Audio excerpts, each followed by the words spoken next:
Hey guys, tonight we slip into the world of Viking sleep, where the nights are long, the fires crackle, and the stars seem close enough to whisper secrets.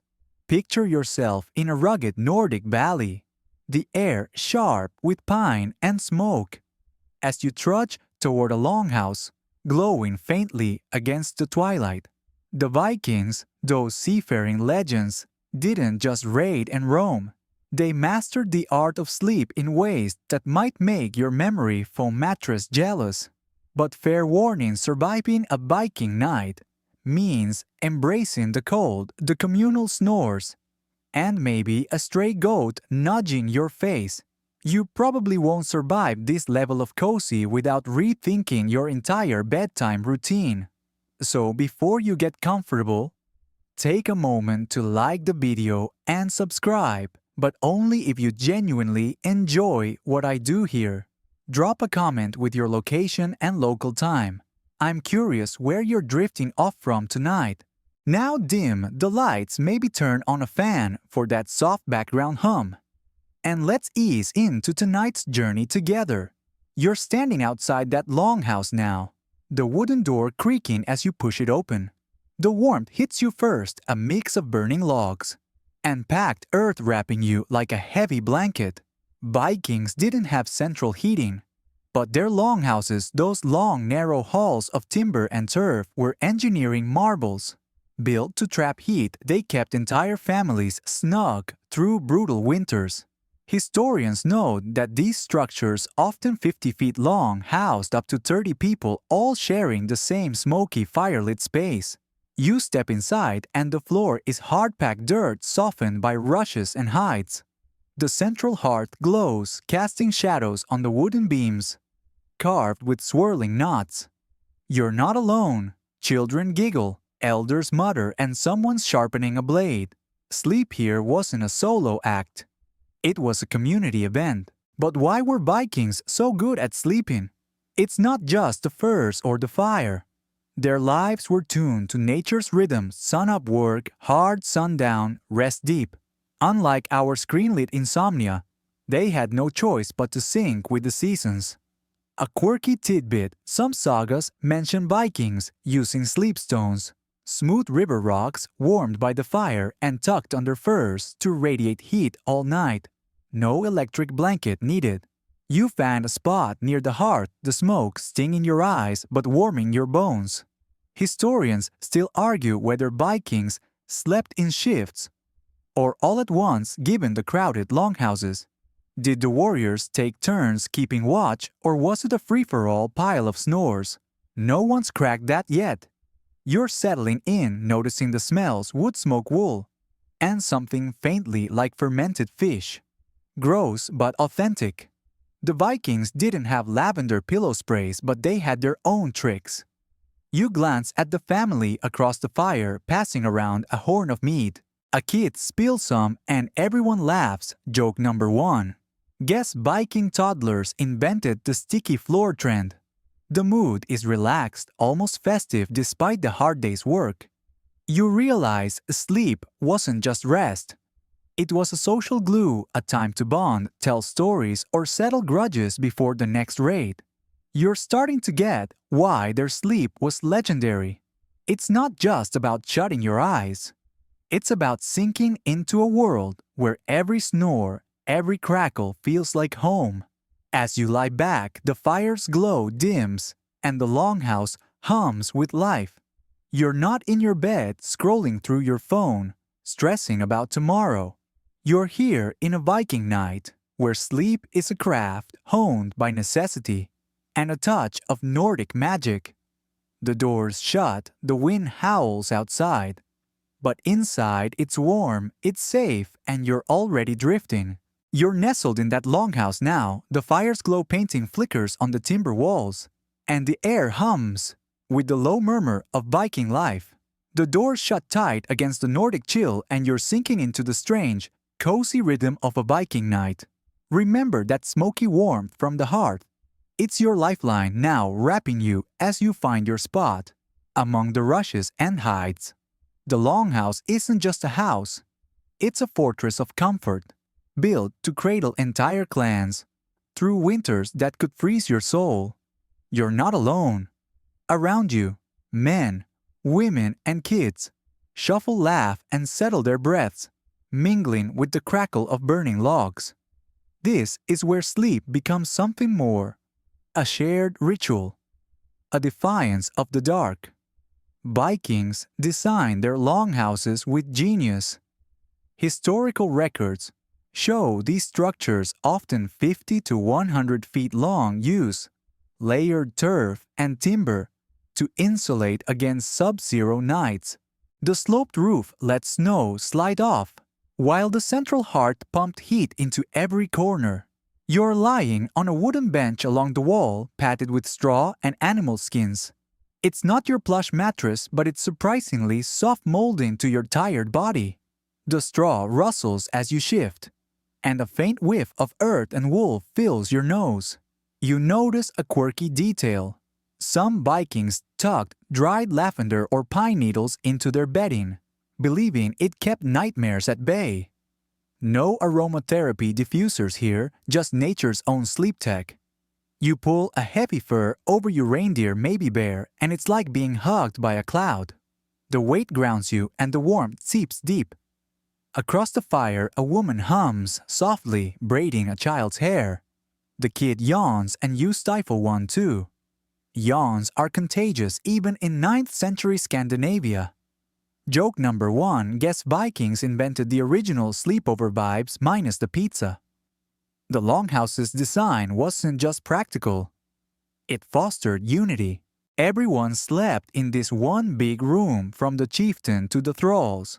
But historians still argue whether this setup was truly egalitarian or subtly reinforced class divides.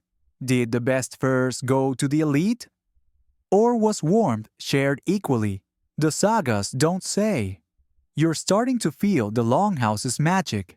The fire's heat battles the draft, sneaking through the walls and the smoke, though it stings. Your eyes carries a strange comfort. You notice the beams above, carved with runes and knots glowing faintly in the firelight.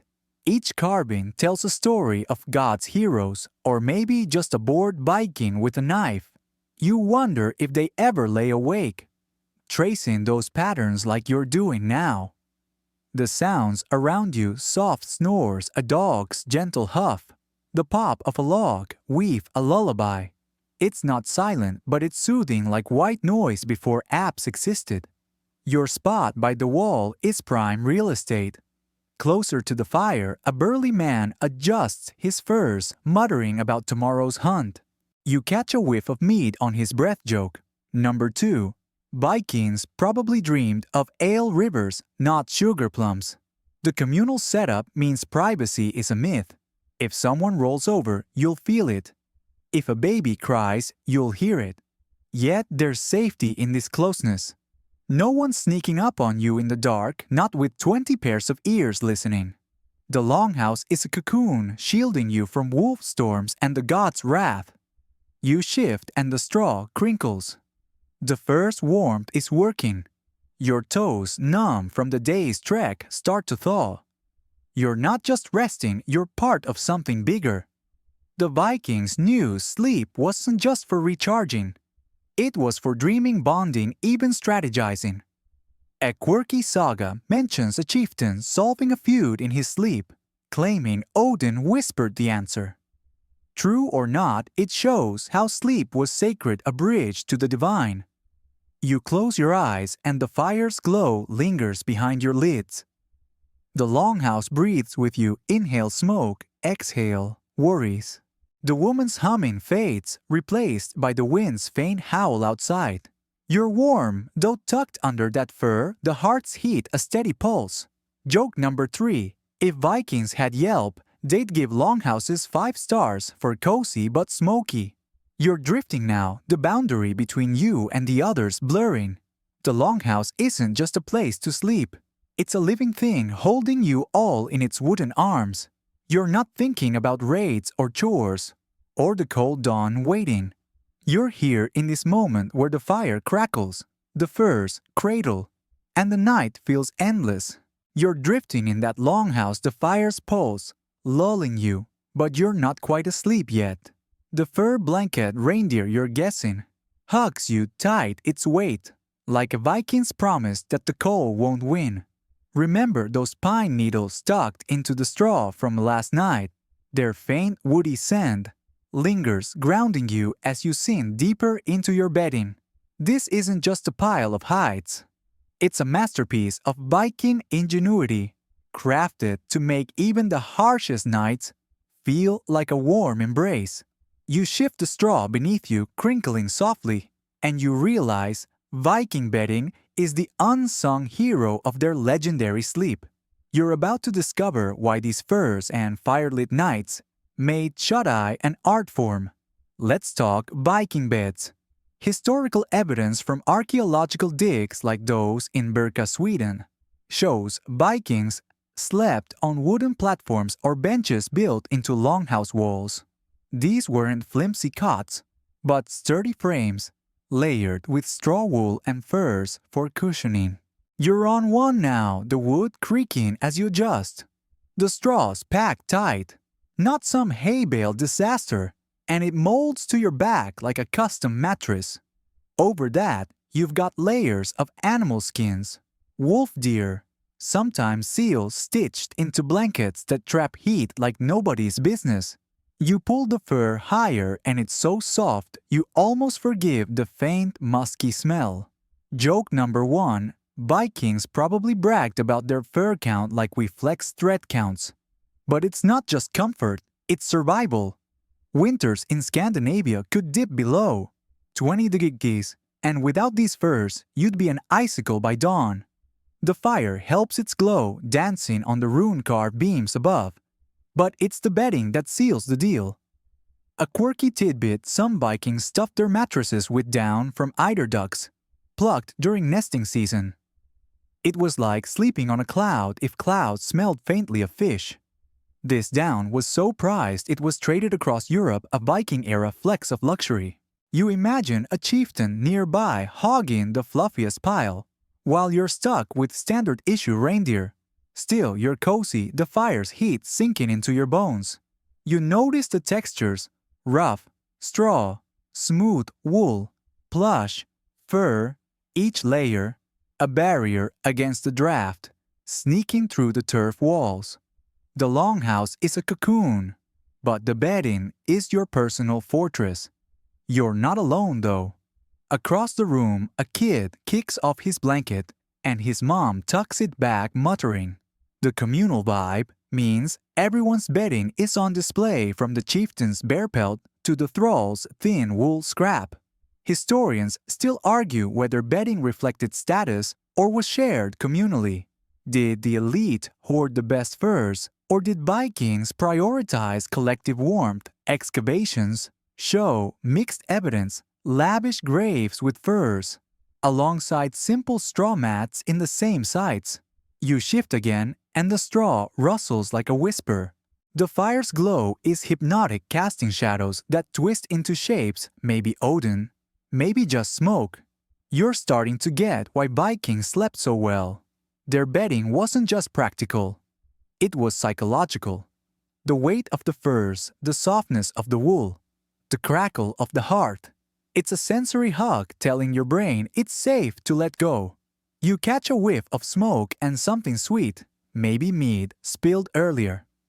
Joke number 2. Vikings didn't need aromatherapy. They had Eau de Longhouse patent pending. The bedding's warmth is working its magic. Your toes, still thawing from the day's trek, tingle as blood flows back. You're not just lying here. You're cocooned, every layer a testament to Viking resourcefulness. They didn't have factories, but they had hands that skinned, tanned, and sewed, turning nature into comfort. You imagine the woman who made this fur, her fingers calloused but precise, maybe humming the same tune you heard last night. The longhouse hums too, snores, murmurs the occasional cough. It's not privacy, but it's community, and it feels right. You're sinking deeper now, the fur's weight anchoring you. The fire pops, sending a spark into the air, and someone grumbles. Joke number 3. Even Vikings had to deal with rogue embers, the original party crashers. You're not thinking about raids or chores, or the wind howling outside. You're here, wrapped in furs, the straw cradling you, the firelight softening the world. The bedding isn't just stuff. It's a ritual, a bridge to sleep that Vikings perfected. You close your eyes and the longhouse fades, but the warmth stays, carrying you toward dreams. You're cocooned in those furs now, the longhouse's firelight fading into a soft blur, but something pulls you back from sleep's edge. The air shifts, carrying a chill from the door, and you hear footsteps, soft, deliberate, heading outside. You peek through the furs and see a figure cloaked in wool slipping into the night. The Vikings didn't just collapse into bed. They had rituals, starlit ceremonies that eased them into slumber. Remember that lavender-scented straw. It's not the only trick they use to court sleep. You're curious, so you wrap a fur around your shoulders and follow, stepping into the crisp Nordic night where the stars burn bright and the world feels alive. Outside, the cold bites your cheeks, but the sky is a tapestry of constellations sharper than you've ever seen.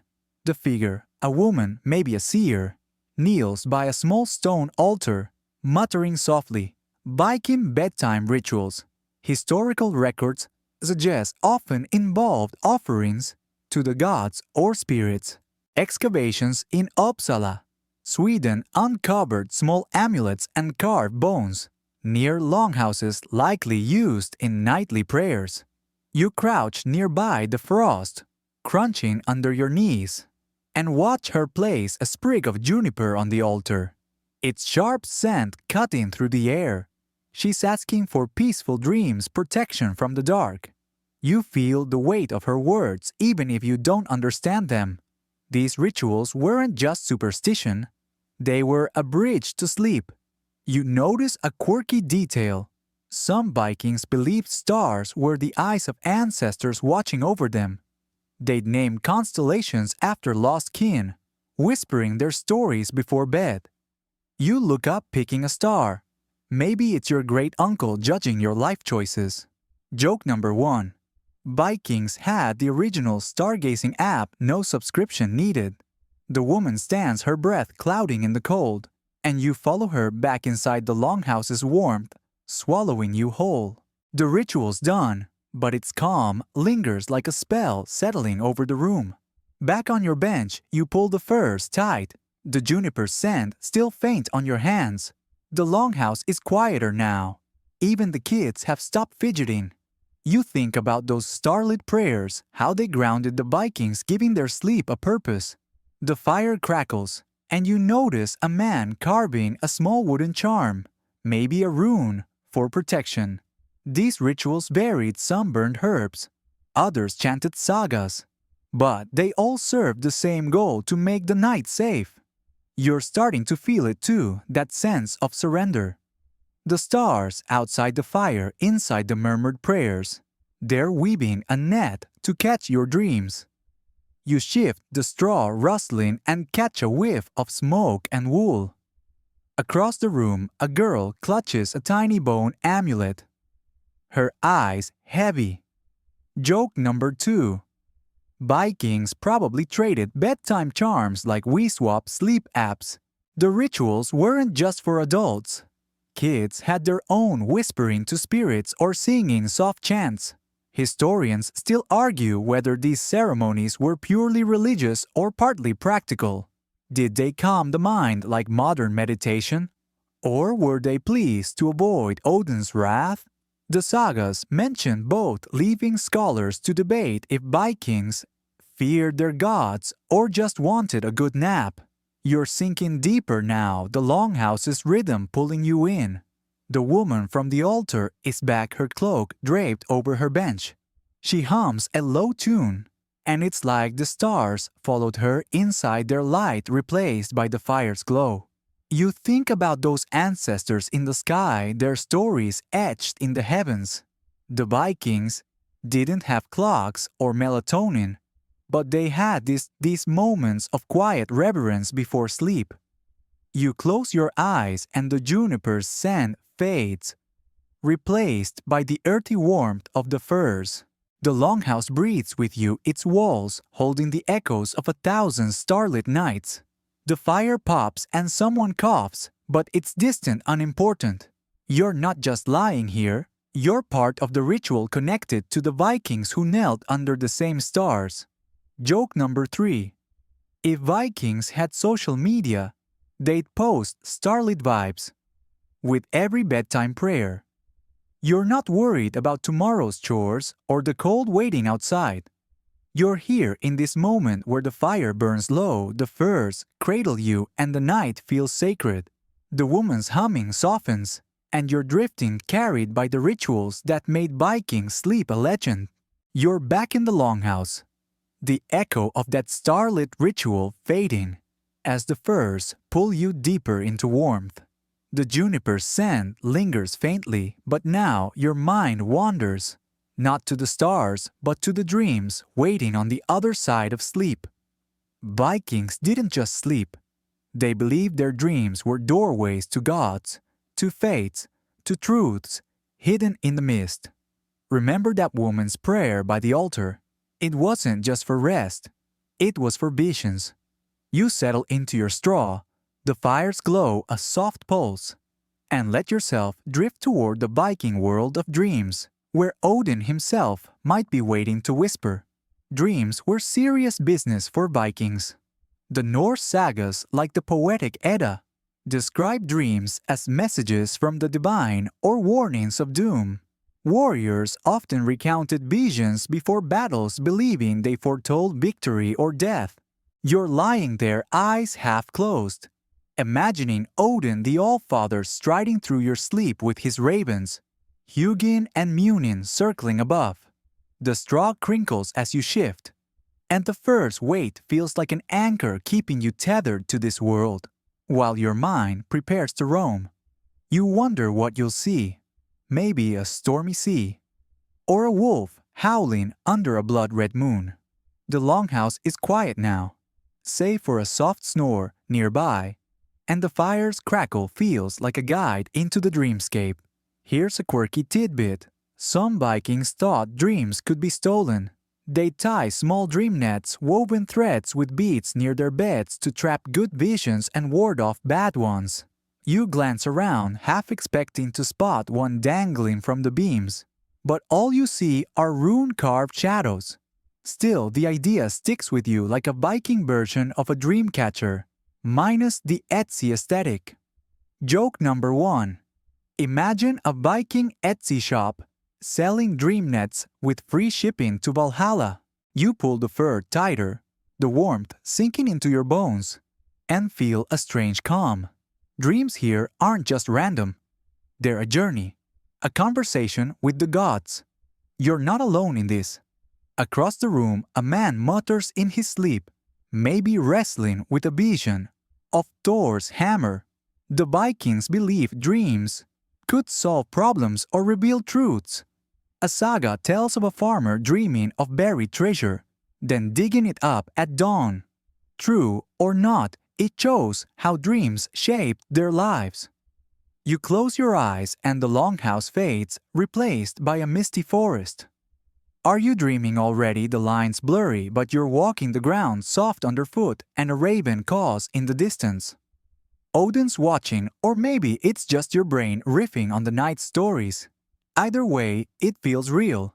Historians still argue whether Vikings saw dreams as literal or symbolic. Did a dream of a dragon mean an actual beast or a looming betrayal? The sagas lean both ways, with some heroes acting on visions and others dismissing them as mead-fueled nonsense. You're drifting deeper now, the forest in your mind growing darker, the raven louder. The Longhouse's sounds, snores, a log shifting into fireblend, with the dream anchoring you. You're not scared though. The firs, the fire, the rituals echo. They're your shield. Joke number 2. Vikings probably had the worst REM sleep, dreaming of gods who never call back. You're fully in the dream now or close to it. The forest opens to a cliff, waves crashing below, and you feel a presence, Odin maybe, or just the weight of Viking belief. Dreams were their internet, their oracle, their therapy rolled into one.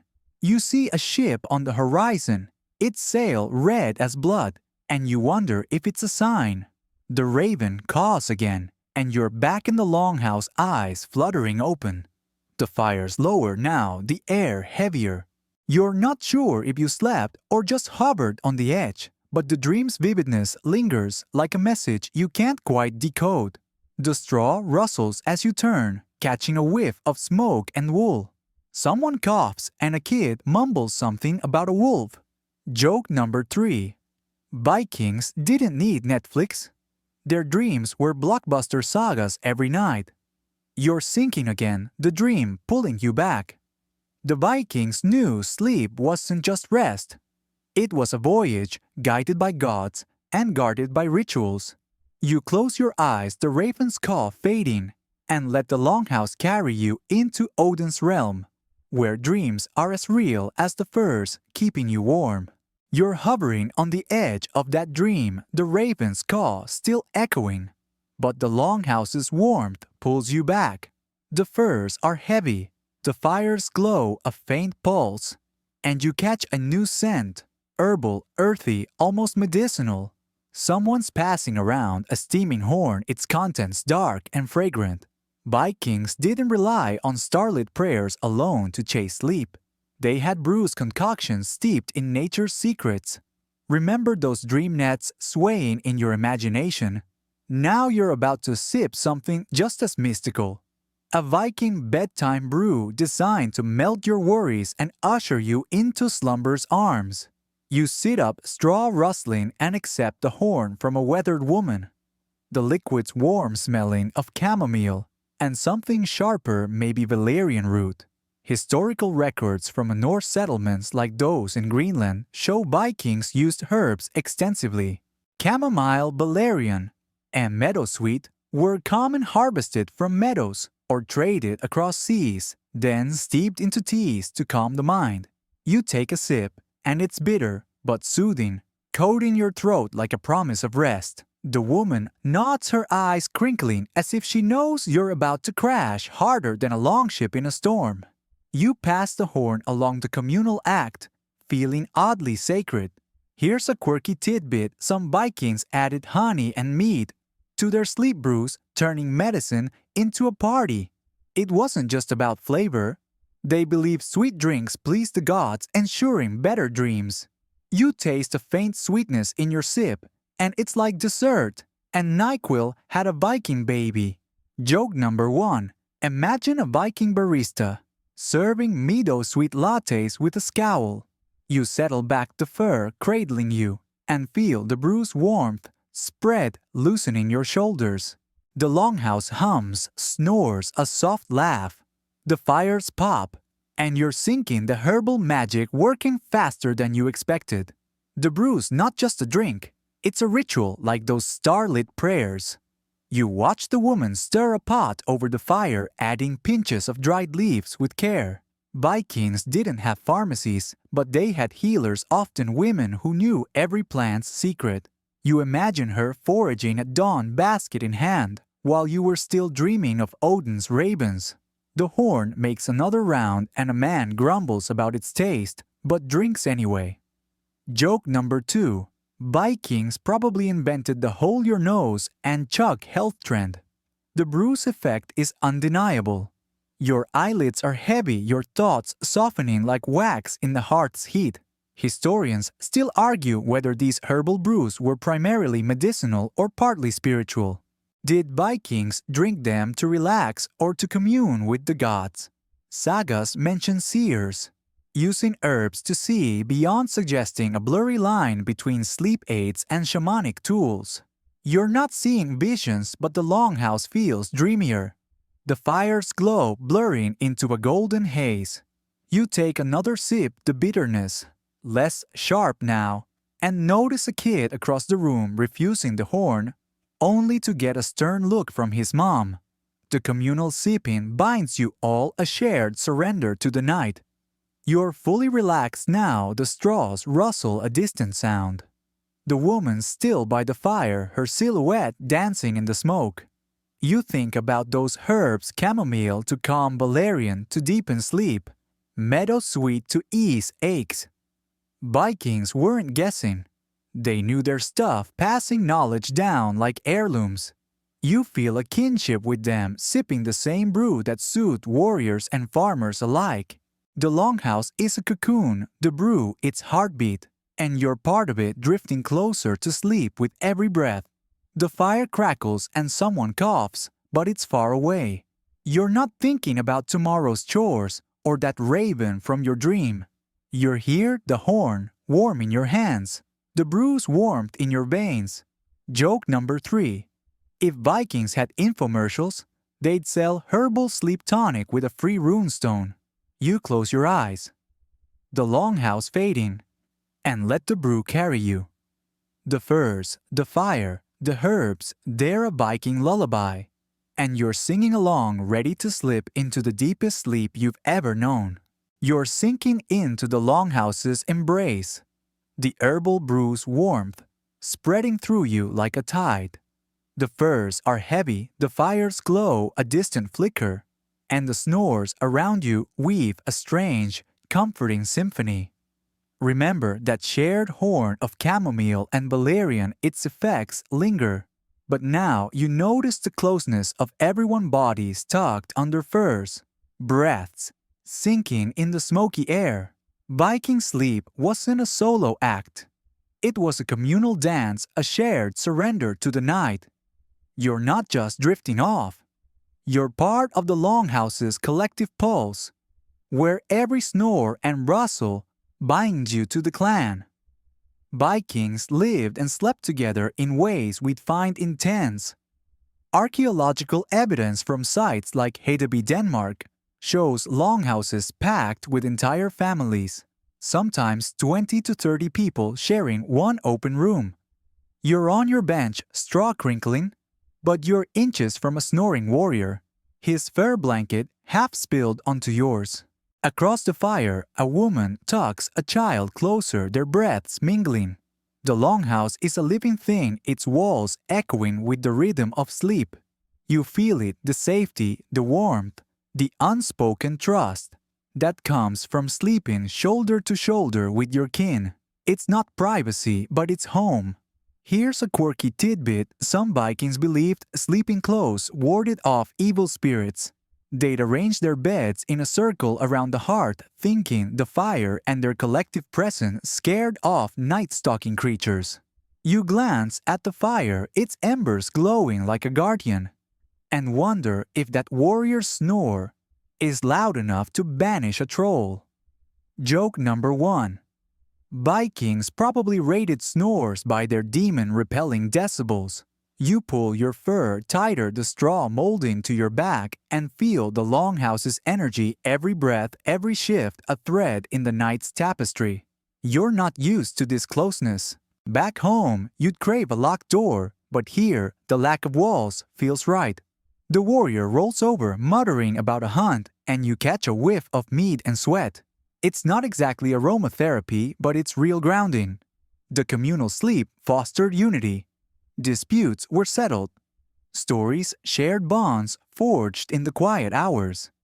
You imagine the day's arguments over land, maybe, or a botched trade melting away as the fire burns low. The Longhouse is a great equalizer where chieftain and thrall alike snore under the same roof. Historians still argue whether this communal setup strengthened social ties or bred tension. Did sleeping together build trust, or did it spark rivalries over who got the best spot? By the fire, sagas hint at both tales of loyalty forged in longhouses, but also knife fights over stolen furs. You're lucky tonight. Your bench is cozy and no one's eyeing it. Joke number 2. Vikings probably invented the original bed wars, no swords required. You shift the straw rustling and notice a kid across the room curled against his mom clutching a wooden toy. The closeness isn't just practical, it's emotional, a reminder that no one faces the night alone. You're starting to love this vibe. The fire pops, sending a spark into the air, and someone grumbles. Probably the warrior still dreaming of elk. The sounds, snores, murmurs, the occasional cough aren't annoying. They're a lullaby proof you're not alone. You think about that spirit-warding belief, how the hearth and the clan's presence made sleep a fortress.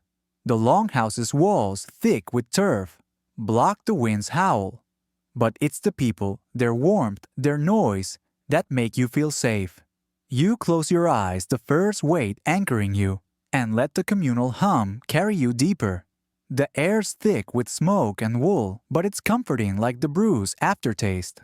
You're not just sleeping. You're part of a ritual, a shared act that's kept this clan alive through countless winters. Joke number 3. If Vikings had sleep trackers, they'd brag about their clan's sync scores. You're drifting now, the boundaries between you and the others blurring. The warriors snore, the kids soft breathing, the fires crackle. They're all part of you, pulling you into a sleep deeper than any you've known. The longhouse holds you, its communal heartbeat steady, and you're ready to let go. You're deep in the longhouse's communal hum. The warriors' snores blending with the fire's crackle. But a new sensation tugs at you. The weight of winter's darkness pressing against the walls. Remember that cozy cocoon of furs and shared breaths. It's your shield. Now, because outside the Nordic winter stretches the night into an endless void, Vikings didn't just sleep through these long, frigid months. They leaned into them, turning the season's gloom into a masterclass in hibernation. You settle deeper into your straw, the cold seeping through the turf, and brace for the marathon of a Viking winter's nap. Winter in Scandinavia was brutal, historical records confirm. From November to March, daylight dwindled to a few hours, with places like Norway seeing only 6 hours of weak sun at best. You feel it now, the longhouse's warmth is a fortress, but the chill creeps in, nibbling at your toes despite the furs.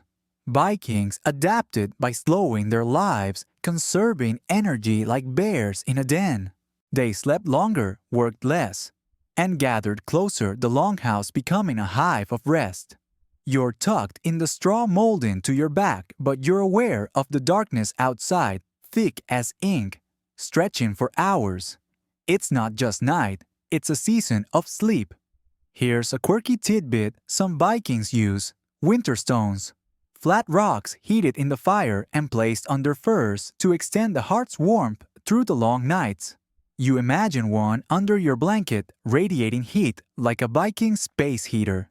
No plug, no problem. Joke number 1. Vikings probably pitched winter stones as the hottest sleep tech to their neighbors. You shift, catching a whiff of smoke and wool, and notice the fire's been stoked higher, its glow pushing back the cold. The longhouse is alive with soft sounds, snores, a child's mumble, the wind's faint howl. But it's the darkness outside that shapes this moment, urging you to surrender to sleep. You're not fighting it. The winter's endless night feels like permission to rest, to let go of the day's worries. Across the room, a woman adjusts her fur, her movements slow as if the season's weight has seeped into her bones. Vikings didn't have alarm clocks. They had nature, and winter was the ultimate do not disturb sign.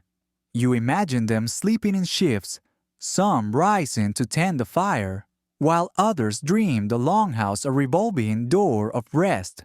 The communal vibe you felt earlier is stronger now, everyone huddled closer, sharing warmth like a currency. You pull your fur tighter, grateful for the clan's presence. Historians still argue whether Viking winter sleep was a survival tactic or a cultural choice. Did they sleep longer out of necessity? Or did they see winter as a sacred time for rest and renewal? Sagas describe feasts and storytelling marathons, but also long stretches of quiet, suggesting sleep was a priority. You're drifting now, the straws rustle. A faint echo, and the fire's glow feels distant. The winter's darkness is a blanket heavier than any fur. And you're sinking into it, your breaths slowing to match the warrior's snores. Joke number 2. Vikings probably napped so hard they invented the original power outage. You're not just sleeping, you're hibernating, your body syncing with the season's rhythm. The Longhouse is a cocoon, its walls thick enough to dull the wind's scream. You think about those winter stones, how they'd keep you warm till dawn if dawn ever comes. The darkness outside is relentless, but inside it's safe, the fire and furs your allies. A kid coughs and his mom shushes him, her voice a soft anchor. You're part of this, a thread in the Longhouse's winter tapestry, where sleep isn't just rest, it's survival, a defiance of the cold. The fire pops and someone stirs, but it's far away. You're not thinking about spring or raids or the world beyond these walls. You're here, the fur's weight grounding you, the darkness inviting you deeper. Joke number 3. If Vikings had winter sleep awards, they'd all get gold for most hours logged. You close your eyes, the Longhouse's hum fading, and let the winter's endless night carry you. The furs, the fire, the clan, they're your shield, and you're ready to sleep like a Viking long and deep until the sun remembers how to rise. You're cradled in the Longhouse's wintry cocoon, the endless night outside, urging you deeper into sleep. But a new rhythm stirs you, the gentle sway of a ship, as if the floor itself is rocking. You're no longer on your straw bench. You're aboard a Viking longship, its timbers creaking under the sea's restless pulse. Remember those winter stones warming your furs? They're useless here, where the ocean's spray and wind are your bedfellows. Vikings didn't always sleep in longhouses. Their seafaring lives meant catching rest on open waves, and you're about to discover how they turned a rocking ship into a cradle. Viking longships' historical records show were marvels of engineering built for speed and strength, not comfort. Excavations of ships like the Osebergs, found in Norway, reveal narrow decks where crews of 30 or more slept, side by side, wrapped in wool and sealskin. You're wedged between two rowers, the ship's pitch tossing you gently, the sail snapping above. Your bed is a damp plank softened only by a thin hide, and the air smells of salt and tar. You pull your cloak tighter, the wool heavy with spray, and feel the sea's rhythm in your bones. It's not cozy, but there's a strange calm, the waves a lullaby older than any saga. Here's a quirky tidbit. Some Vikings believed sleeping at sea brought prophetic dreams, as if the ocean itself whispered secrets. They tied charms, shells, or fish bones to the mast, hoping for visions of safe harbors. You glance at the mast, a faint charm swaying, and wonder if you'll dream of land tonight. Joke number 1. Vikings probably called seasickness Odin's motivational rocking. You shift the plank, digging into your hip, but the ship's motion is hypnotic, each swell pulling you closer to sleep. The crew's snores mingle with the waves' slap, and you're part of this floating clan bound by the sea's endless song. You're not alone in this restless rest. A rower mutters, clutching a rune-carved amulet, maybe praying for calm waters. Vikings slept in shifts on voyages, some rowing while others dozed. But now, with the sail up, most are sprawled across the deck. You feel the camaraderie, the trust it takes to sleep, while the helmsman steers through the dark. The stars above are sharp, no longhouse roof to dim them, and you recall those ancestor eyes from the starlit ritual. They're watching now, guiding the ship through the night. You're cold, your cloak damp, but the sea's sway is a cradle rocking you like a child. Historians still argue whether sleeping at sea was a skill or a necessity for Vikings. Did they train their bodies to rest in such harsh conditions, or was it sheer exhaustion from rowing sagas? Describe warriors sleeping through storms, but also men, driven mad by sleepless nights. You're lucky tonight the sea is gentle, the wind steady. Joke number 2. Vikings probably invented the original sleep anywhere. Challenge: no yoga mat needed. You close your eyes, the ships creak, blending with the waves, and feel your body relax, sinking with the ocean's pulse. The damp hide under you isn't much, but it's enough, the sea's motion a Viking lullaby. You're drifting now, the rower snores a distant hum. The ship feels alive, its timbers groaning like the Longhouse's beams, but wilder, untamed. You think about those prophetic dreams, how the ocean might show you a glimpse of tomorrow, a safe shore maybe, or a storm. The charm on the mast clinks and you wonder if it's working, keeping nightmares at bay. The cold bites your fingers, but the cloak's warmth holds, and you're sinking deeper, the sea's rhythm stronger than any herbal brew. You're not fighting it. You're part of the ship, the crew, the night. The waves slap the hull and someone coughs, but it's far away. You're not thinking about raids or the Longhouse's fire. You're here, the ship rocking you, the stars, your only roof. Joke number 3. If Vikings had cruise reviews, they'd give Longships 5 stars for vibes, not comfort. You let the sea take you its way, a promise of rest. The cloak, the hide, the crew's presence, they're your anchor and you're ready to sleep like a seafarer, dreaming of horizons only the ocean knows. You're swaying with the Longship's rhythm, the sea's lullaby fading as you blink awake.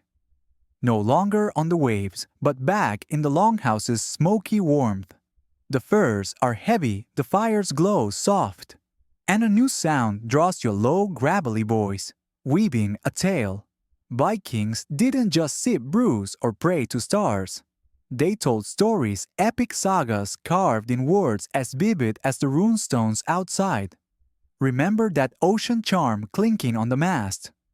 Now you're wrapped in a different kind of magic, one spun from tales that lull the clan to sleep. You lean closer, straw rustling, ready to hear a bedtime story etched in Viking stone. Storytelling was central to Viking culture, historical records confirm. The Heimskringla and other sagas describe skalds, poets reciting tales of gods and heroes in longhouses often before sleep. You're listening to one now, an old man with a braided beard, his voice rising and falling like the sea you just left. He speaks of Thor battling a serpent, his hammer cracking the sky. The words paint pictures, storm clouds, churning waves, a serpent's glittering scales. You're on your bench, fur pulled tight, but you're also there in the story, the Longhouse fading as the tale takes hold. The fire crackles, mirroring the thunder in his words. Here's a quirky tidbit. Some Vikings believed stories had power to shape dreams. A good saga told right could send you into sleep with visions of Valhalla or shield maidens. You glance at the kids nearby, eyes wide, clutching their furs as the skald describes Thor's roar. They're not just entertained. They're enchanted, their dreams already forming. Joke number 1. Vikings probably rated skalds by how many kids stayed awake past the serpent part. You shift the straw, crinkling, and feel the story's pull like a current dragging you toward sleep. The Longhouse hums, snores, a soft gasp. The fires pop, and you're sinking into the tale. The skald's voice is a river carrying you through Thor's battle. He pauses, sipping from a horn, and you catch a whiff of meat and smoke. The story's not just for fun. It's a ritual binding the clan, passing down truths. You imagine runestones outside their carvings echoing these tales. Heroes, gods, etched in stone to outlast time. The kids are quieter now, some drifting off their breaths, slowing. You're not far behind, the first warmth and the skald's cadence weaving a spell. The communal vibe of the Longhouse, that shared heartbeat you felt before, is stronger here, everyone caught in the same story, dreaming as one. Historians still argue whether these bedtime sagas were purely entertainment or had deeper purposes. Did they teach morals, prepare warriors for battle, or simply ease the clan into sleep? Sagas mention skalds, soothing restless nights, but also inspiring courage, suggesting both roles. You're not sure, but the skald's voice is working your eyelids heavy as Thor's hammer. Joke number 2. Vikings probably had the original ASMR no microphones needed. You close your eyes, the serpent's scales glinting in your mind, and feel the story merge with the Longhouse's rhythm snores. Fire the old man's words. You're drifting now, the skald's tale, blurring into a dream. You see Thor, his hammer raised, but the scene shifts. A runestone looms, its carvings alive, telling your story. The Longhouse is a cocoon, the saga its heartbeat, and you're part of it, carried by words older than the timbers around you. The skald's voice softens, describing Thor's victory. The serpent sinking into the sea. A kid yawns, and you stifle one too, the communal pull undeniable.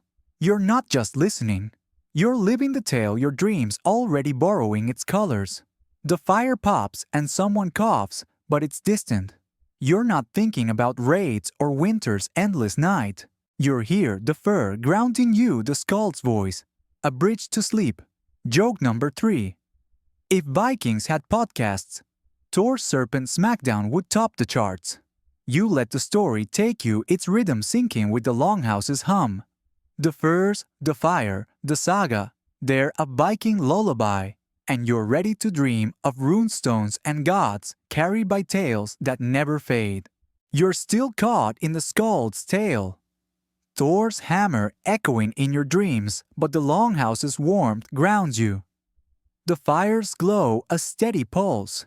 The story's faded, replaced by the soft rustle of furs and the clan's collective snores. Yet as you settle deeper into your straw, you notice something. Your bench is wider, your furs thicker than the thrall's thin blanket across the room. Viking sleep wasn't just communal. It reflected status, a subtle hierarchy woven into the very bedding. Remember that runestone saga?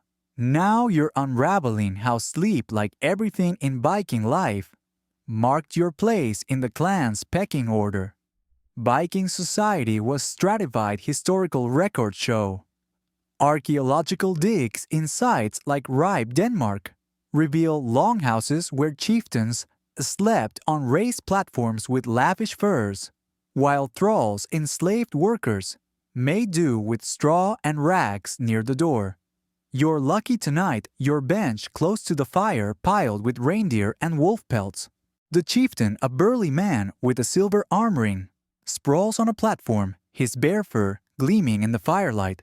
You pull your furs tighter, the straw crinkling, and feel a quiet pride. Your spot's not the best, but it's better than the thralls shivering by the drafty entrance. Status matters even in sleep. Here's a quirky tidbit. Some Vikings marked their bedding with carved runes, claiming ownership like a monogram pillow. You glance at your bench, half expecting to see your initials scratched into the wood, but it's plain, just warm from the fire.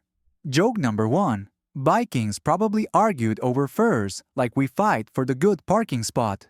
You shift, catching a whiff of smoke and meat, and notice the thrall, a young man, curling tighter under his thin wool. His spots colder, his sleep likely fitful. A reminder that not everyone rests equally in this longhouse. You're not gloating, but you feel the difference. The chieftain's platform is elevated symbolically and literally above the rest. His furs a display of power. You imagine him raiding, trading, or gifting pelts to loyal warriors, each fur a badge of favor. Your own bedding, decent not dazzling, suggests you're a free farmer or minor warrior, respected but not revered. The communal vibe of the longhouse, that shared heartbeat you felt, is real, but it's not equal. Sleep here is a mirror reflecting who commands and who obeys. You settle back, the furs weight comforting, but your mind hums with the clan's unspoken rules. Historians still argue whether this sleep hierarchy strengthened Viking society or sowed resentment.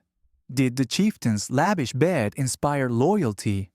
Or did thralls dream of rebellion while shivering?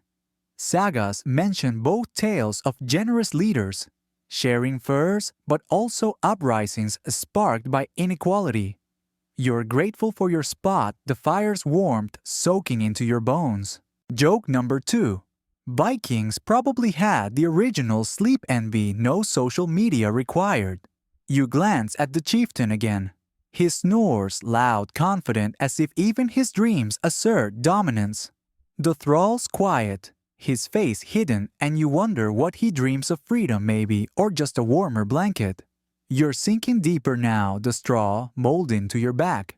The Longhouse is a tapestry of status furs, benches, proximity to the fire, all telling a story. You're part of it, you're decent baiting a small victory in this world of rank. The fire pops, and a woman adjusts her fur, her silver brooch glinting, another sign of wealth. You think about those rune-marked beds, how even sleep was claimed, branded. The communal hum snores breaths. The fire's crackle ties you together. But the differences linger, etched in every pelt and plank. The air's thick with smoke, but it's home. You're not thinking about raids or winter's grip. You're here, your furs a quiet boast. The Longhouse a stage where status plays out. Joke number 3. If Vikings had sleep awards, the chieftain's bear fur would win most extra. You close your eyes, the hierarchy fading, and let the fire's glow carry you.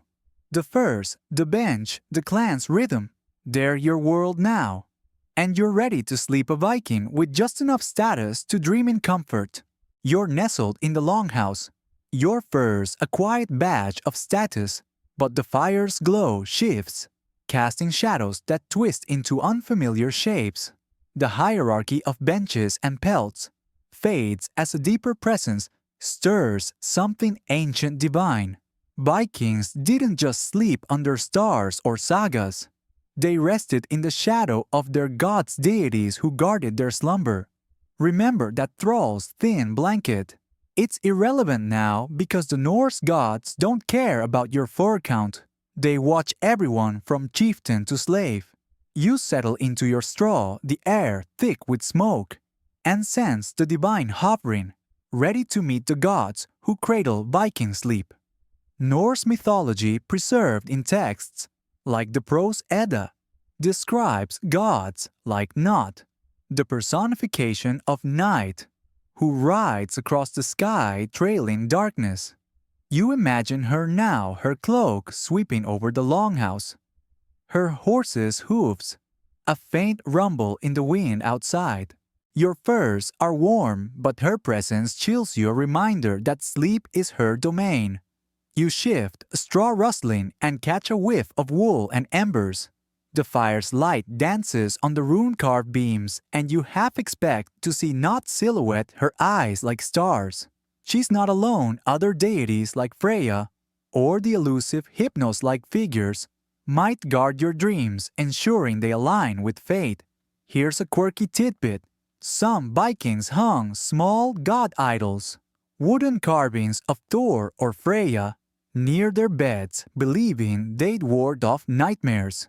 You glance around, spotting a tiny Thor figure dangling from a beam, its hammer etched deep. It's like a Viking nightlight minus the glow. Joke number 1. Vikings probably told their kids Thor's watching, so no bad dreams. You pull your furs tighter. The Longhouse's hum snores. A child's sigh, the fire's pop grounding you. The gods feel close, their presence woven into the night, making sleep a sacred act, not just a necessity. You're not praying, but you feel the weight of divine eyes. Across the room, a woman clutches a Freya amulet, her lips moving silently. Vikings believed sleep was a liminal space, a doorway to the gods' realm, where dreams could carry divine messages. You recall that raven from your sea dream, maybe sent by Odin, and wonder if not, steering your sleep tonight. The communal vibe of the Longhouse, that shared pulse, feels amplified under the gods' gaze. Everyone's equal in their shadow. You're part of this, a thread in a tapestry, watched by deities who ride the night, their power as real as the fire's heat. Historians still argue whether Viking sleep rituals were devoutly religious or partly pragmatic. Did they honor not to ensure rest, or was it fear of divine wrath that drove their offerings? Sagas describe prayers for God-guarded sleep, but also practical herb brews blurring the line. You're drifting now, the straws rustle faint, the fire's glow softening. Joke number 2. Vikings probably pitched not as the ultimate sleep coach, no refunds. You close your eyes, sensing Not's cloak overhead, her darkness a blanket heavier than your furs. The Longhouse breathes with you, its walls holding the gods' whispers, and you're sinking unafraid. You're not just resting. You're entrusted to the gods, your sleep a pact with the divine. The woman's amulet glints, and you imagine Freya's cats purring at the edge of your dreams, guarding against chaos. The fire crackles and someone coughs, but it's distant, unimportant. You think about those god idols, how they tethered Vikings to the divine, making every night a ritual. The Longhouse is a temple now, its snores a hymn, its warmth a gift from the gods. You're part of this, your breath sinking with the clans, your dreams open to Not's touch. The wind howls outside, but you're safe, the firs grounding you, the gods watching. Joke number 3. If Vikings had Yelp, they'd give Not 5 stars. For epic darkness chilly service, you let the divine presence carry you. The Longhouse, fading the fire's glow, a distant star. The firs, the gods, the clan's rhythm, they're your sanctuary. And you're ready to sleep under Not's cloak, dreaming in the shadow of Viking gods who never sleep. You're drifting under Not's dark cloak, the Longhouse a temple of snores. And divine whispers, but a new scent. Roasted meat and warm bread pulls you back. The fire's been stoked and the clans gathered around a long table, horns raised, laughter echoing. Vikings didn't just pray or tell sagas before sleep. They feasted, turning meals into a bridge to rest. Remember that Thor idol by your bench?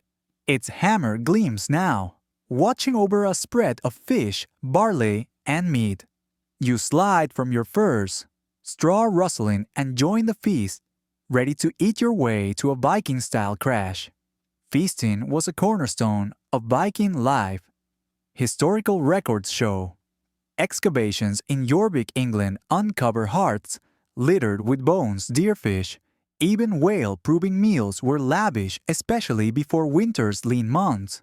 You're handed a wooden plate, heavy with smoked herring and a hunk of rye bread.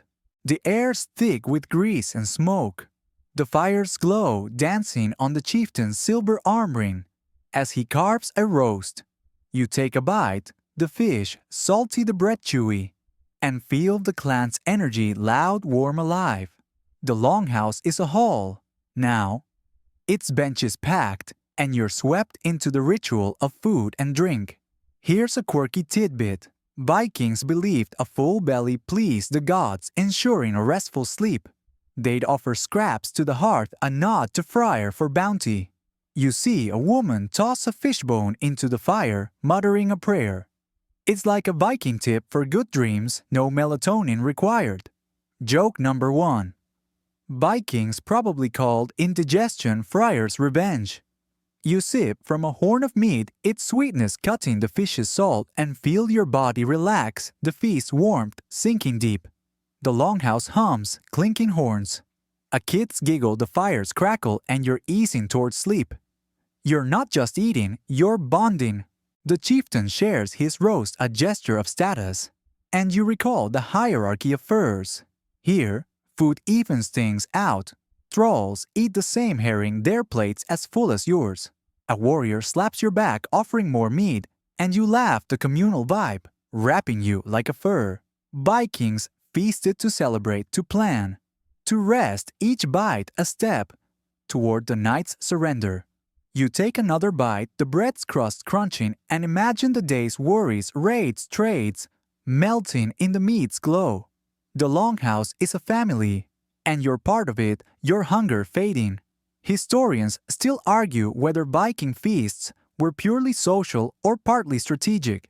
Did they strengthen clan ties or were they displays of power with chieftains flexing wealth through food? Sagas describe both lavish meals, sealing alliances, but also rivalries, sparked over who got the best cut. You're too full to care your plate empty the meat's buzz, softening your edges. Joke number 2. Vikings probably invented the original food coma no turkey needed. You lean back, the straw beckoning and feel the feast's purpose. Fuel for sleep, a heavy anchor pulling you down. The fire's glow blurs the clan's laughter, a distant hum. You're ready to crash now. The Longhouse's rhythm slowing.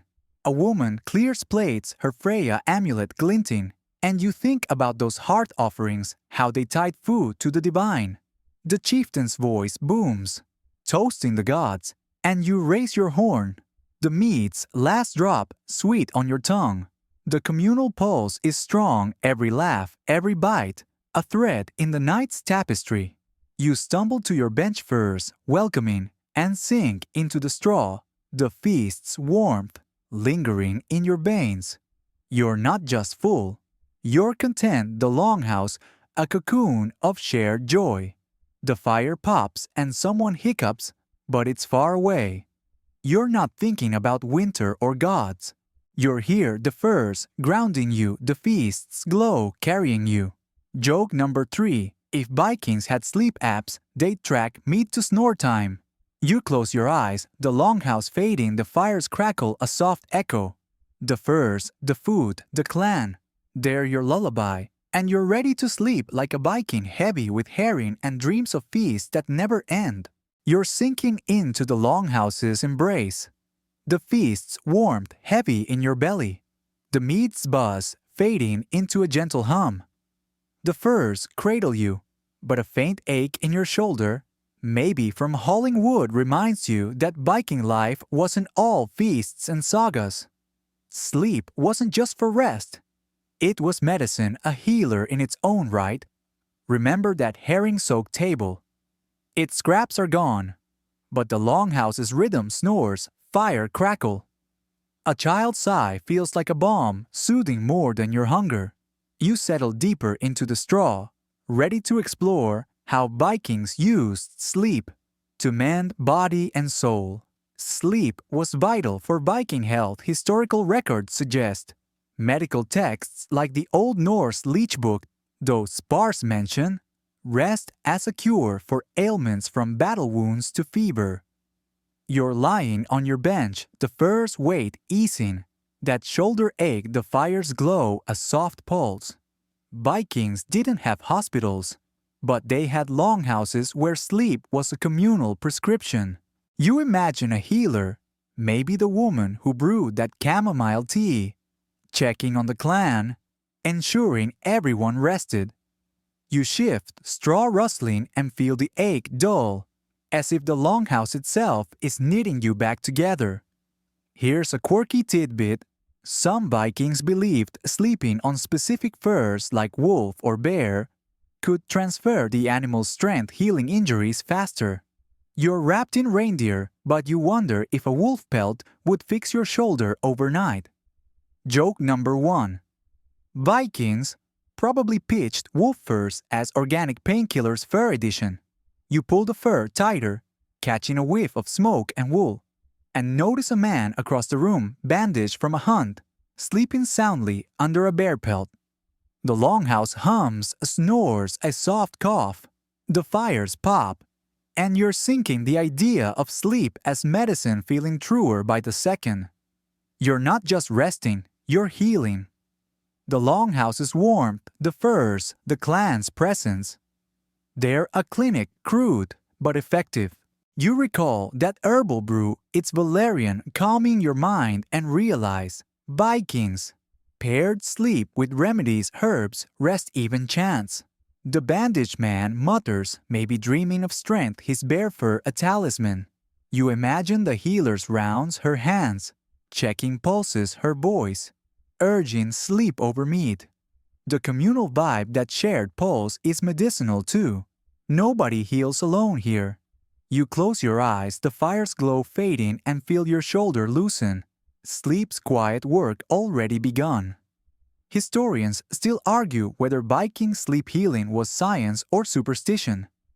Did they understand rest's role in recovery? Or was it faith in furs and gods?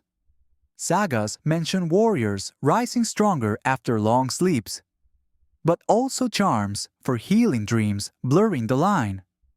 You're not sure, but the Longhouse feels like a hospital ward. Its rhythm breaths, snores, fire mending you. Joke number 2. Vikings probably called sleep Odin's free healthcare. You're drifting now, the straw molding to your back, the ache in your shoulder, a faint memory. The Longhouse is a cocoon, its warmth a salve, and you're part of its healing spell. You're not fighting sleep, you're welcoming it, trusting its power.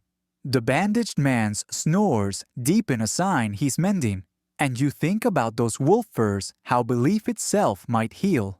The fire crackles and a woman hums softly, maybe the healer, her voice. A thread in the night's tapestry. You're not just a body here.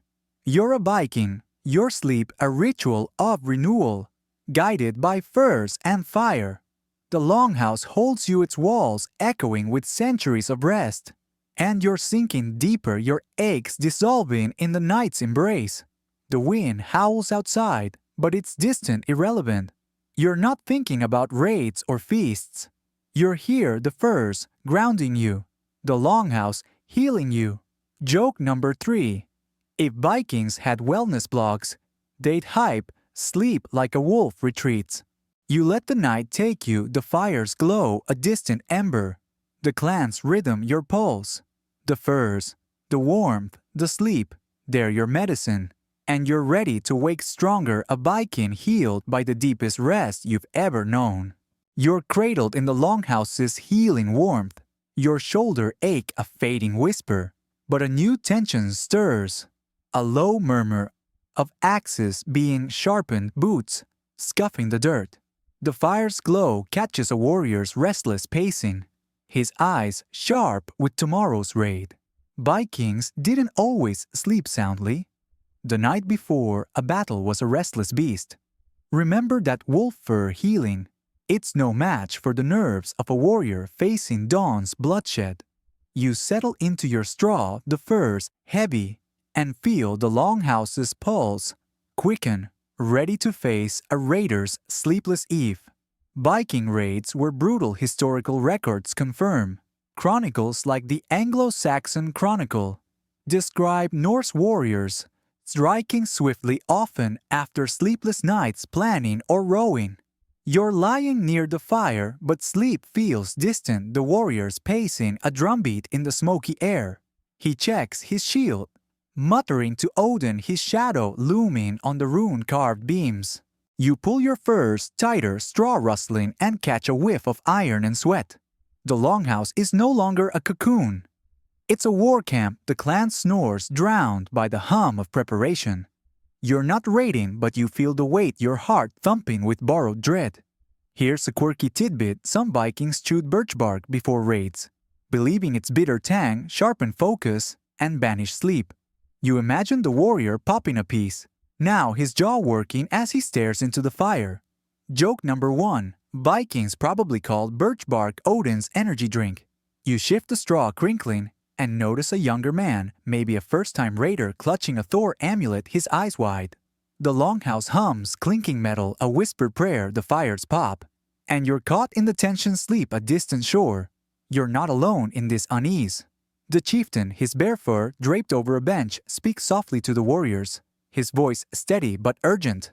Vikings didn't just charge into raids. They planned, prayed, and wrestled with fear. You recall that starlit ritual the junipers scent and wish for its calm now. The pacing warrior pauses, staring at the door as if the dawn's already calling. The communal vibe of the Longhouse, that shared pulse, is strained. Tonight, everyone feels the raid's shadow, even those staying behind. You close your eyes trying to block the tension, but the warrior's boots scuff again, pulling you back. Historians still argue whether Viking warriors slept little before raids due to strategy or anxiety. Did they stay awake to sharpen blades and mines, or did fear keep them restless? Sagas describe both heroes, chanting to Thor for courage, but also men pacing till dawn. You're not sure, but the Longhouse feels alive with nerves. The fire's glow too harsh, the snores too few. Joke number 2. Vikings probably invented the original all-nighter no coffee needed. You're drifting, but it's fitful, the warrior's tension seeping into your bones, the straw less comforting than before. You're not fighting tomorrow, but you're part of this night, the Longhouse a crucible of courage and doubt. The young raider's amulet glints, and you think about those birch bark chewers, their jaws set against sleep. The chieftain's voice fades, replaced by a woman's soft hum, maybe calming her son who'll row at dawn.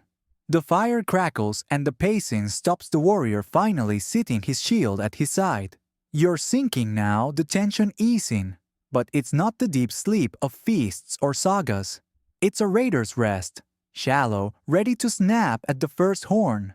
The air's thick with smoke and iron, but you're holding on, the furs grounding you. You're not thinking about healing or gods. You're here, the Longhouse a taut bowstring, the raid's shadow heavy. Joke number 3. If Vikings had stress apps, they'd crash before every raid. You let the night take you, the fire's glow dimming, the warrior's silhouette blurring. The furs, the clan, the restless hum, they're your world, and you're ready to sleep like a raider, uneasy, but unbroken, dreaming of axes and dawn. You're teetering on the edge of a raider's fitful sleep, the Longhouse's tension easing, as the warrior's pacing fades, but a new rhythm stirs, gentle, seasonal, like the turning of the earth. The fire's glow softens, and the air carries a hint of frost, a reminder that Viking sleep wasn't static. It shifted with the year's cycle. Remember that birch bark the warriors chewed. Its bitter tang is gone, replaced by the Longhouse's steady hum, now sinking with nature's pulse. You settle into your furs, straw rustling, ready to adapt to the seasonal tides that shaped Viking slumber. Viking life was tied to the seasons, historical records show. Archaeological data from sites like lawns or meadows reveal activity patterns, changing with the calendar. Spring, planting, summer raids, autumn harvests, winter rest. You're lying on your bench, the fir's weight grounding you, but you feel the shift, autumn's chill, seeping through the turf walls, urging deeper sleep than summer's brief nights. In spring, you'd wake early, the sun coaxing you to fields. In winter, you'd hibernate as you did in that endless dark. Now it's autumn, the harvest done, and the Longhouse feels heavier, the clan curling inward, their breaths slowing with the fading light. Here's a quirky tidbit: some Vikings adjusted their bedding by season, adding extra furs in winter, or swapping straw for dried moss in summer to stay cool. You imagine swapping your reindeer pelt for a lighter wool blanket in June, but now you're grateful for its thickness, the frost nibbling at your toes. Joke number 1. Vikings probably had the original seasonal sleep menu. No mattress topper needed. You shift, catching a whiff of smoke and earth, and notice a woman adding a fur to her child's bench, preparing for the colder nights. The Longhouse hums, snores, a soft rustle, the fires crackle, and you're sinking, nature's rhythm pulling you down. You're not just sleeping. You're adapting your body, tuning to the season's call. In summer, you toss under thin wool, the midnight sun teasing your eyes. In autumn, you burrow the early dusk, a gentle nudge. The chieftain, his bare fur gleaming, sleeps deeper now, his raids paused until spring. You recall the longship's sway, how summer voyages stole rest. Now the Longhouse is your harbor, its warmth a seasonal gift. The communal vibe that shared pulse aligns with the earth, everyone slowing, the clan's energy ebbing like the harvest moon. You close your eyes, the fire's glow dimming, and feel your breaths deepen, autumn's wait a second fur. Historians still argue whether Vikings' seasonal sleep was driven by survival or ritual. Did they rest longer in winter to conserve energy? Or was it a sacred alignment with gods like Freyr, who ruled the harvest? Sagas mention offerings for season-blessed rest, but also practical shifts in labor blurring the line. You're not sure, but the Longhouse feels like a calendar. Its rhythm breaths, snores, fire marking autumn's turn. Joke number 2. Vikings probably called winter naps Friar's time out. You're drifting now, the straw molding to your back. The frost outside a distant whisper. The Longhouse is a cocoon, its seasons your guide and you're part of its cycle. You're not fighting the night. You're flowing with it. Your sleep a dance with the year. The woman's child sighs snug under extra furs. And you think about those moss mattresses. How Vikings tweak their rest, like seasonal chefs. The fire pops, and a man mutters, maybe dreaming of spring's plow. You're not just a body here, you're a Viking. Your sleep a mirror of the earth, shifting with sun and frost. The Longhouse holds you its walls echoing with centuries of cycles. And you're sinking deeper autumn's dusk, wrapping you tight. The wind carries a chill, but you're warm, the furs grounding you. You're not thinking about raids or harvests. You're here, the Longhouse, your season, the clan's rhythm, your tide. Joke number 3. If Vikings had sleep trackers that they'd flex seasonal sync badges. You let the night take you, the fire's glow, a fading ember, the earth's pulse, your own. The furs, the seasons, the clan, they're your lullaby. And you're ready to sleep like a Viking carried by autumn's gentle inevitable turn. You're wrapped in autumn's gentle pull, the Longhouse's seasonal rhythm lulling you. But a new sound, soft melodic, almost fragile, tugs you back. It's a woman's voice singing low her words, weaving a lullaby for the children curled under furs nearby. Viking sleep wasn't just for warriors or chieftains. Kids had their own ritual songs to ease them into dreams. Remember that moss bedding for summer nights? Now you're sinking into a softer magic, the kind that soothes young hearts. You lean closer, straw, rustling, ready to sing with Viking kids at bedtime. Lullabies were a Viking tradition historical records suggest.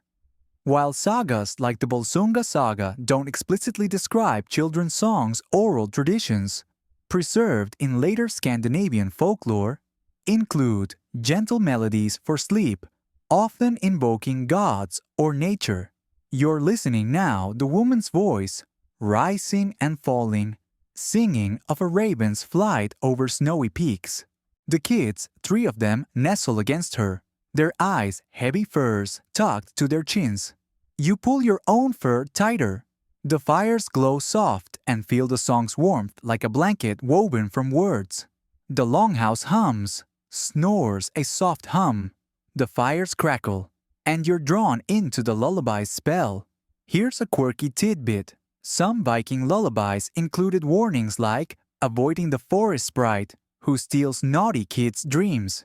You imagine the kids' wide eyes half fearing the sprite, half drifting to sleep. Joke number 1. Vikings probably scared kids into bed with sprites gonna get ya tunes. You shift, catching a whiff of smoke and wool. And notice one child clutching a carved wooden horse, its edges worn smooth. The lullaby's rhythm is hypnotic, each note a step toward dreams, and you're swaying with it, your own eyelids drooping.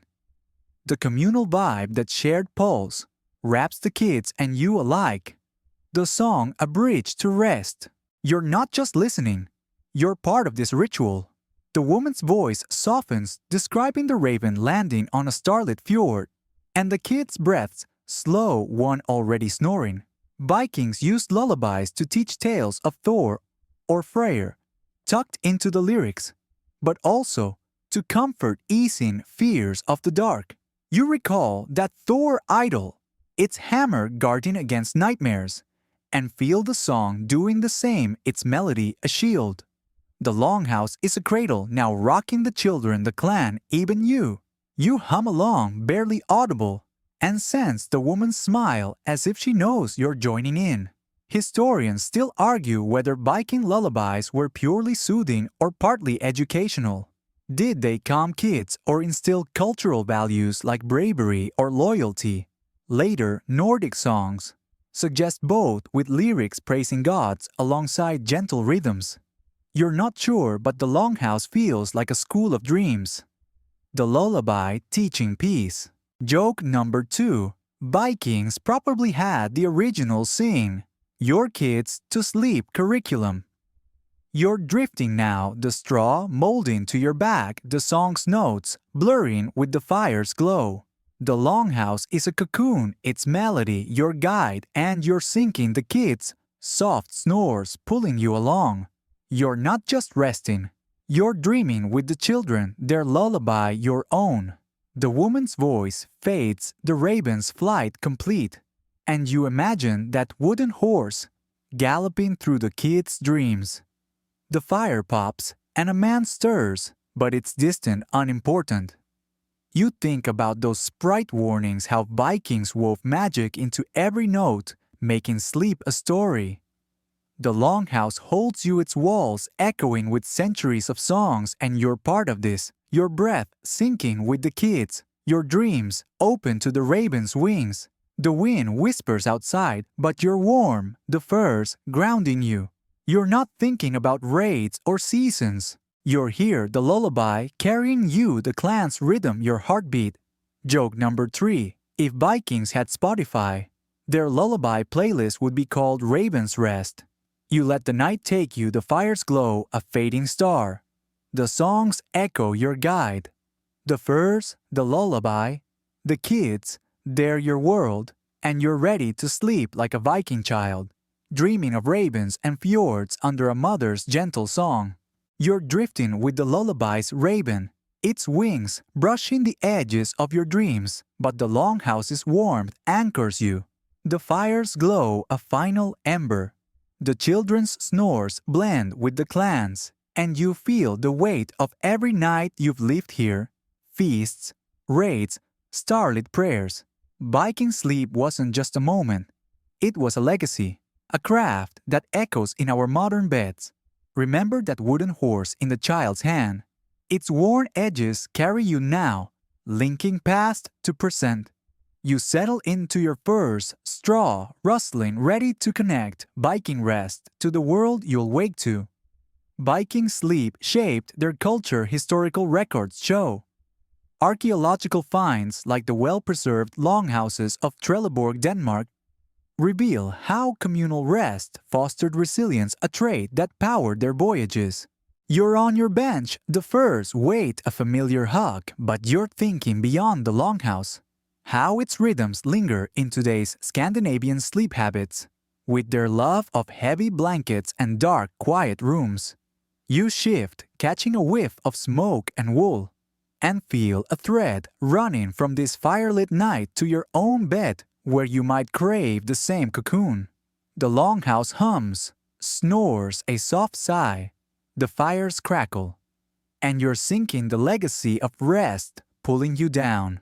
Here's a quirky tidbit. Some modern Nordic designers credit Viking bedding for inspiring weighted blankets, mimicking the heavy furs that calmed restless warriors. You imagine swapping your reindeer pelt for a sleek, store-bought version, but the effect's the same security, calm, a Viking hack reborn. Joke number 1. Vikings probably pitched furs as weighted blankets, no patent needed. You pull your fur tighter, the straw molding to your back, and notice a woman adjusting her child's blanket, a gesture you've seen in your own time, timeless as the need for sleep. The longhouse is a bridge, its lessons etched in every snore and ember. You're not just sleeping, you're inheriting the Vikings' communal rest, their seasonal shifts, their trust in sleep's healing. These are gifts passed down through centuries. You recall the longship sway, the skald's saga, the herbal brew, each a piece of a puzzle that made their sleep legendary. The chieftain's bear fur gleams a reminder of status, but here in the night's embrace, you're all equal bound by rest. The communal vibe that shared pulse feels eternal, a rhythm you'll carry when you wake. You close your eyes, the fire's glow fading, and sense the Longhouse's legacy in your bones, a blueprint for dreaming. Historians still argue whether Viking sleep practices directly influenced modern habits or if parallels are coincidental. Did their love of darkness and warmth shape Nordic minimalism, or is it just human nature? Studies of Scandinavian sleep culture lean toward a connection, but the sagas stay silent. You're not sure, but the Longhouse feels like a root. Its rhythm breaths, snores, fire echoing in your own bedtime rituals. Joke number 2. Vikings probably invented hygge sleep. No candles required. You're drifting now, the straw. A distant comfort, the legacy of Viking. Rest a soft tide, carrying you deeper. You're not just resting. You're continuing a tradition. Your sleep a nod to the Vikings who mastered it. The woman's child sighs and you think about that weighted blanket, how it channels the furs you're under now. The fire pops and a man mutters, but it's far away. You're part of this, a thread in a tapestry woven from Longhouse nights to modern beds. Your dreams, a conversation with the past. The Longhouse holds you, its walls echoing with centuries of slumber. And you're sinking the legacy of rest, a final gentle push. The wind whispers outside, but you're warm, the furs grounding you. You're not thinking about tomorrow or the world beyond. You're here, the Longhouse, your home, the clan's rhythm, your own. Joke number 3. If Vikings had sleep blocks, they'd trend with fur hacks for epic naps. You let the night take you, the fire's glow gone, the Longhouse fading into a timeless calm. You're slipping now, the Longhouse's hum softening its walls, blurring into a gentle haze. The furs, heavy with Viking wisdom, cradle you like a mother's arms, their warmth a whisper that all is well. The fire's last ember winks out, but you don't need its light anymore. The night itself is enough, a velvet blanket woven by Not, the goddess of darkness. You hear the children's soft breaths, the raven's distant caw, the sea's faint echo from that longship night, all blending into a lullaby older than time. There's no rush, no raid, no dawn to fear. You're safe, held by the clan's legacy, their sleep a gift you've unwrapped layer by layer. Your body sinks deeper, the straw, a memory, the Longhouse, a dream within a dream. You're not a Viking anymore, but you carry their secrets furs, for comfort stories, for peace seasons, for rhythm. The world outside with its screens and clocks feels far away, unimportant. Here, there's only rest, a tide, pulling you gently to a shore where worries dissolve. Let your breaths slow, each one a step further from the day, each exhale a release. The stars above those ancestor eyes watch over you, their light, soft, eternal. You're almost there, the edge of sleep so close. You can taste it sweet as mead, warm as the hearth. The Longhouse fades, its lessons tucked into your heart. Ready for your own bed. Drift now, let the night hold you. Let the Vikings' rest become yours. Sleep deep, dream wide, and wake, renewed, a whisper of the north in your soul.